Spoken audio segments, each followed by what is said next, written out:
लक्ष्मी का अपने घर में पूरा दबदबा था। हिटलर की तरह वो सारा काम अपने पति और बेटे से करवाती। धीरे धीरे उसके पति की तबीयत खराब रहने लगी। सुनो जी, अब आप बुजुर्ग हो गए हो, काम में भी अब हाथ आपके फुर्ती से नहीं चलते। अरे भाग्यवान, भगवान से डर। तुझसे मैंने शादी अपने इकलौते बेटे के अच्छे पालन पोषण के लिए की थी, लेकिन तूने तो उसका बेड़ा गर्क कर दिया। मैंने क्या किया? पढ़ाया लिखाया, अब नौकरी नहीं लग रही तो मैं कैसे जिम्मेदार हो गई? अब घर में बैठकर रोटी तोड़ रहा था तो मैंने कहा काम ही कर ले। एक तो भला करो और ऊपर से बातें सुनो। तभी सारंग वहां आ जाता है।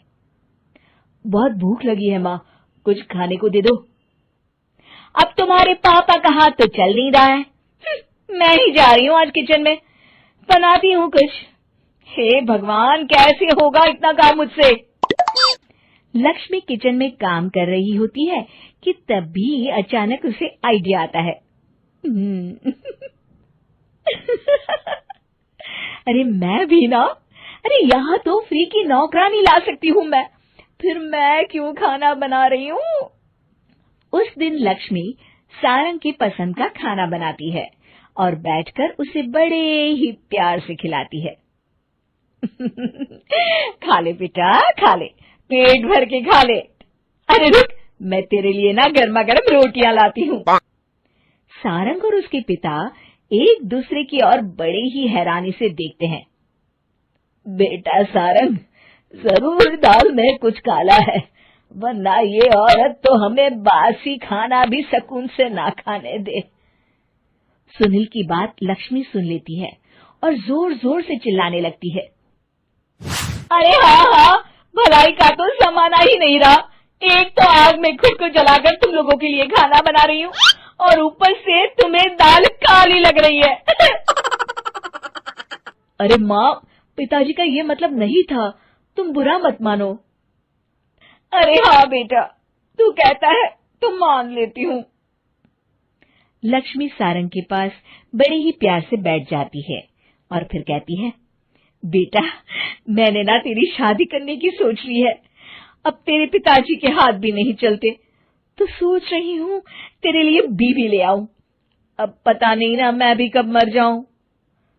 अब ऐसे भाग्य भी कहाँ है हमारे। क्या कहा?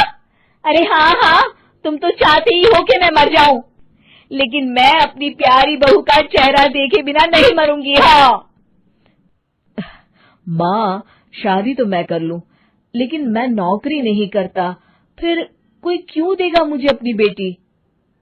अरे क्यों नहीं देगा बेटी? इतना बड़ा घर, खेल खलियान है, किस चीज की कमी है हमारे पास? जो आएगी राज करेगी, राज।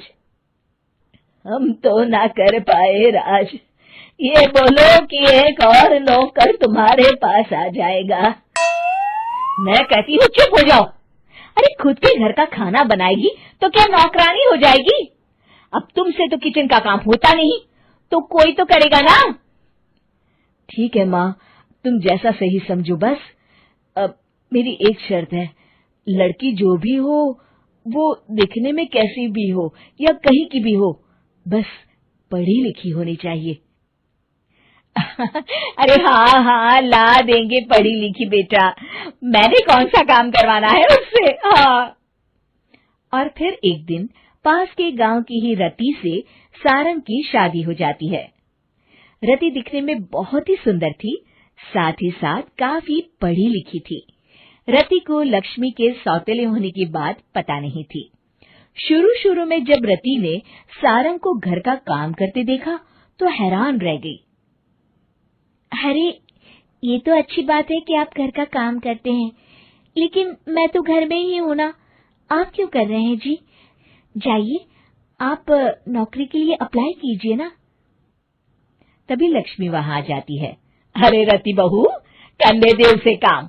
और हाँ, मेरे घर के कुछ नियम है, कायदे हैं, यहाँ बीच में ना ही बोलो तो तुम्हारे लिए अच्छा होगा। रति को लक्ष्मी की बात कुछ अजीब सी लगती है। वो समझ नहीं पाती है कि वो ऐसा व्यवहार क्यों कर रही है, लेकिन उसे लक्ष्मी के सौतेले होने के बारे में कुछ पता नहीं चलता है। फिर एक दिन तो हद ही हो जाती है।